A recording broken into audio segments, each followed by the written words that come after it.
علامہ شامل ہے ظہیر صاحب، بہت شکریہ وقت دینے کے لیے۔ سب سے پہلے تو یہ بتائیے گا کہ انجینئر محمد علی مرزا کئی سال سے اپنے یوٹیوب چینل پہ بیٹھ کے اپنی اکیڈمی جیلم کے اندر جو ہے وہ ویڈیو بیانات کا سلسلہ جاری رکھے ہوئے ہیں، اور آپ کی طرف سے وقتاً فوقتاً اس کے خلاف ویڈیو کی صورت میں مختلف باتیں سامنے آتی رہتی ہیں۔ لیکن اچانک ایسا کیا ہو گیا ہے کہ آپ لوگ سب اہل سنت اکٹھے ہو کے نہ صرف اس کے خلاف ایف آئی آر ہوئی ہے بلکہ آپ نے کہہ دیا ہے کہ سیشن کورٹ میں جہاں اس کی ایف آئی آر کی ہیئرنگ ہونی ہے اس کے باہر دھرنا دیا جائے گا؟ اچانک اس نے ایسا کیا کر دیا؟ وعلیکم السلام ورحمۃ اللہ وبرکاتہ۔ عمار بھائی، بنیادی طور پہ آپ کے علم میں ہے کہ مرزا جہلمی کے خلاف پہلے بھی احتجاج ہوتے رہے اور ایف آئی آر اور مقدمات درج ہوتے رہے، لیکن بہرحال ان مقدمات کا خاطر خواہ نتیجہ اس لحاظ سے نہیں نکل سکا تھا جو حالیہ محرم میں ہم نے ایف آئی آر کٹوائی تھی سیدنا امیر معاویہ اور دیگر صحابہ کی گستاخی کے اوپر۔ اس کے اوپر ایف آئی اے نے ان کے وارنٹ وغیرہ تو کوئی پروسیس وغیرہ کیا لیکن گرفتار نہیں کیا۔ اور آپ کو پتہ ہے مرزا جہلمی اعلانیہ طور پہ دھمکیاں لگاتا رہا ایک عرصہ تک ایجنسیوں کی کہ میں ایجنسیوں کے ذریعے بندے اٹھوا لوں گا، یہ کر دوں گا، وہ کر دوں گا۔ اس طرح کی گفتگو آپ کے علم میں ہے کہ وہ کرتا رہے، تو بنیادی طور پہ ہو سکتا ہے کوئی نہ کوئی اس کو بچانے کے لیے ایسے لوگ موجود ہوں۔ تو ہم یہ سمجھتے ہیں کہ اس مرتبہ جو اس نے سیدہ عائشہ کو ظالم کہہ دیا، اس خبیث اور شیطان نے سیدنا طلحہ، زبیر، عشرہ مبشرہ صحابیوں کو اور سیدنا امیر معاویہ کو کہا کہ یہ جہنم کی طرف بلانے والے ہیں۔ جو معین جنتی ہوتا ہے کیا وہ جہنم کی طرف بلانے والا ہوتا ہے؟ خیر، اس کے علاوہ اس نے کہا کہ قرآن پاک بغیر ترجمہ پڑھنا ایسے جیسے فرینچ میں آپ گالیاں دیتے ہیں۔ پھر کل کا چھوکرا رسول اللہ کو کہنا اور اس کو پھر ثابت نہ کر سکنا، جسٹیفائی نہ کر سکنا، اس کے اوپر ضد بنا لینا کہ یہودیوں نے کہا، یہودیوں نے کس کتاب میں کہا۔ بہرحال اس کے اوپر جب مقدمات درج ہوئے تو ہم یہ سمجھتے ہیں کہ مقدمات درج ہونے کے بعد ملزم کو عدالت میں صفائی کا اختیار ہوتا ہے، اور ملزم کو گرفتار کرنا اس لیے ضروری ہوتا ہے کہ اس طرح کے جو حساس نوعیت کے مقدمات ہوتے ہیں اس میں کئی مرتبہ لوگ قانون ہاتھ میں لے لیتے ہیں۔ ہم چاہتے ہیں کہ پاکستان کے اندر آئین کی، قانون کی بالادستی ہو، کوئی شخص قانون ہاتھ میں نہ لے۔ ہوتا کیا ہے عمار بھائی، قانون ہاتھ میں لینے کے بہت سے نقصانات ہو جاتے ہیں۔ وہ بندہ جو پکا مجرم ہو، ملزم ہو، اور اس کے اوپر عدالت کے ذریعے اس کو سزا کے امکان ہو، جب اس کو قانون کوئی ہاتھ میں لے کر کوئی ایسی ویسی حرکت کر دیتا ہے تو پھر اس کو مظلوم بنا دیا جاتا ہے، پھر اس کو شہید کا رتبہ دے دیا جاتا ہے، پھر اس کو ہیرو بنا دیا جاتا ہے، حالانکہ وہ بڑا ظالم انسان ہوتا ہے۔ لیکن چونکہ قانون ہاتھ میں لے لیا جاتا ہے تو اس کے حق میں ہر چیز چلی جاتی ہے۔ ہم یہ سمجھتے ہیں کہ عدالت کے ذریعے، قانون کے ذریعے، آئین کے ذریعے ہمارے ملک میں لاز موجود ہیں، تو اس کو پکڑا جائے۔ کیوں نہیں پکڑا جاتا؟ کیوں نہیں تفتیش کی جاتی؟ کیوں نہیں پروب کی جاتی؟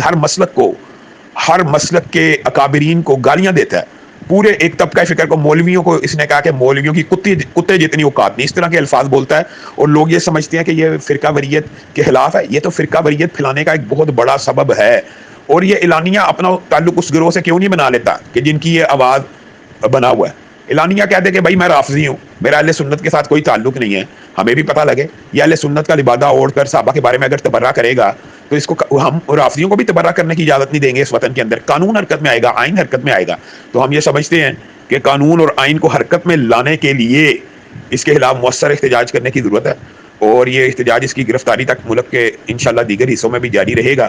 اور 29 اپریل کو کیونکہ اس کے ایک مقدمے کی وہاں پہ پیشی ہے جہلم میں، تو اس حوالے سے وہاں پہ جو اتحاد اہل سنت ہے انہوں نے یہ اپیل کی کہ ہم تمام مسالک سے اپیل کرتے ہیں، تو ہم نے اس احتجاج کی تائید کی ہے تاکہ قانونی طور پہ اسے گرفتار کیا جا سکے۔ علامہ صاحب، بات تو سمجھ میں آ گئی، لیکن اس سے پہلے بھی اس کے خلاف کئی ایف آئی آرز ہوئی تھیں، کئی دفعہ سوشل میڈیا پر ٹرینڈ چلے، اریسٹ انجینئر محمد علی مرزا اور دیگر طرح سے اس کے خلاف آواز بلند کی گئی، لیکن کوئی کاروائی ہوتی نظر نہیں آتی ہے۔ ہر چیز واضح ہو چکی ہے، اس کے کلپس ثبوت ہیں، دلیل ہے اس چیز کے، اس کے جو گستاخانہ جملے ہیں مقدس شخصیات سے متعلقہ، لیکن کبھی کاروائی نہیں ہوتی ہے۔ تو کیا آپ سمجھتے ہیں کہ اس دفعہ کاروائی ہوگی؟ اور کاروائی نہیں ہوتی تو آپ کا اگلا لائحہ عمل کیا ہوگا؟ جی، یہ جو آپ نے سوال کیا یہ بھی بڑا ویلڈ ہے۔ ایف آئی آرز ہیں اور نتیجہ ہے ثابت نہ ہو سکی۔ بنیادی طور پہ ہم یہ سمجھتے ہیں، اگر آپ نے اب میری ذاتی رائے لی ہے تو تب واقعی اس کے پیچھے بہت زیادہ ہاتھ بھی تھے، اور خان صاحب کے دور میں جتنی ایف آئی آر ہوئی ہیں وہ ساری یعنی اس کے اوپر کوئی خاطر خواہ کاروائی بھی نہیں ہو سکی۔ ہم یہ سمجھتے ہیں کہ اس وقت جو اس نے حالیہ گستاخیاں کی ہیں اس کے اندر شدت بھی بہت زیادہ ہے، اور اس کی بد زبانی بہت زیادہ بڑھتی چلی جا رہی ہے۔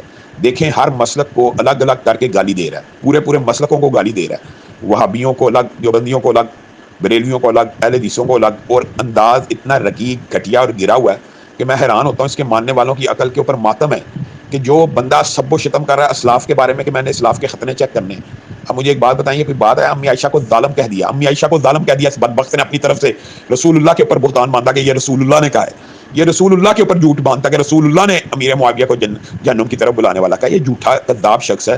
رسول اللہ صلی اللہ علیہ وسلم کے حدیث کے من گھڑت، من چاہی تشریحات کر کے لوگوں کے ذہن میں، مجھے ایک بات بتائیں، ایک شخص دن بھر رات صحابہ کے بارے میں بک بک کر رہا ہو دن بھر رات، صحابہ مقدسات اہل سنت میں نہیں شامل؟ کیا 1.5 ارب مسلمانوں میں سے 1.25 ارب مسلمانوں کے مقدسات نہیں ہیں؟ ہم ہیٹ سپیچ کس کو کہتے تھے؟ ہم ہیٹ سپیچ اسی کو کہتے تھے کہ آپ کسی کے مقدسات کی توہین نہ کریں. یہ اہل سنت کے مشترکہ مقدسات کی توہین کرتا ہے. اس بدبخت کو یہی سمجھ نہیں آتی کہ یہ ایک تو رافضی ہے، تو جو مرضی تیرا عقیدہ ہے تو اپنے گھر کے اندر رکھ، تو اگر مقدسات اہل سنت کی توہین کرے گا تو تیرے خلاف احتجاج بھی ہوگا. اور ہم تو بلکہ اس وقت تیری فیور میں ہم تو چاہتے ہیں کوئی قانون ہاتھ میں لے کر کوئی ایسی ویسی حرکت نہ کر گزرے. ہم تو انتظامیہ اور اداروں سے بھی کہتے ہیں کہ ایسے بندے کو، اور اس نے پچھلے دنوں ابھی ویڈیو بھی اپلوڈ کیا کہ پولیس ادارے انتظامیہ جناب میری سیکیورٹی کر رہے ہیں. تو یہ انتظامیہ پولیس کیا چاہتی ہے وطن کے اندر؟ وہ چاہتی ہے کہ لوگوں کے جذبات اور سینٹیمنٹس پہلے مجروح کیے جائیں، ایک بندہ ان کے مقدسات کی توہین کرتا رہے، اولیاء اللہ کی توہین کرتا رہے، اصحاب رسول کی توہین کرتا رہے، اور جب وہ توہین بڑھ جائے اور پھر اس کو سیکیورٹی اور پروٹیکشن فراہم کی جائے، اس کو بند کیا جائے جیل کے اندر. اگر اس کی جان بچانی بھی ہے، اس کو تحفظ دینا تو اس طرح دیا جائے تاکہ عوام کا غصہ چینلائز کیا جا سکے. یہ عوامی اشتعال بڑھتا جا رہا ہے، تو ہم یہ سمجھتے ہیں کہ اس کا حل یہی ہے کہ اس کو گرفتار کر لیا جائے. اگر یہ گرفتار ہو جائے گا، اور اس نے جو آپ کو پہلے یہ بات کی ہے، اس نے رسول اللہ صلی اللہ علیہ وسلم کے بارے میں کہہ دیا کل کا چھوکرا، کس یہودی نے کس کتاب میں لکھا ہے؟ تو اس کے اوپر تو اگر یہ ثابت نہ کر سکے، یہ ضد کے اوپر اڑ گیا ہے، اس کو ثابت کرنا چاہیے.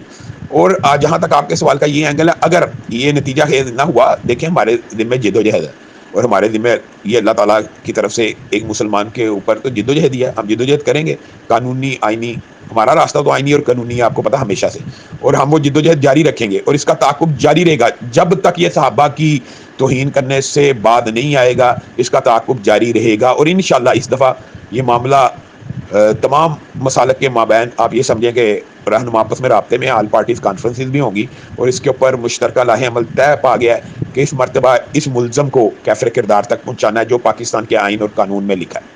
احمد صاحب، بات پھر اپنی جگہ پہ کھڑی ہے کہ ہر دفعہ آپ لوگ کہتے ہیں کہ ہم کریں گے، لیکن آپ کے ذہن میں کوئی لاہے عمل بھی تو ہوگا نا، آپ نے اس کو کیسے آگے لے کے چلنا ہے، اس کے بارے میں بتائیے گا ذرا.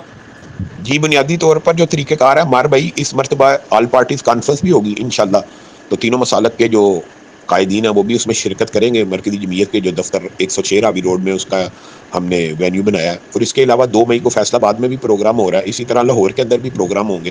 اگر یہ 29 کو گرفتار ہو جاتا ہے، 29 اپریل کو، تو ظاہر ہے وہ پروگرام پھر دفاع صحابہ اور شان اہل بیت کے اندر منتقل کر لیے جائیں گے، اور اگر نہیں ہوتا تو انشاءاللہ ملک گیر تحریک چلائی جائے گی.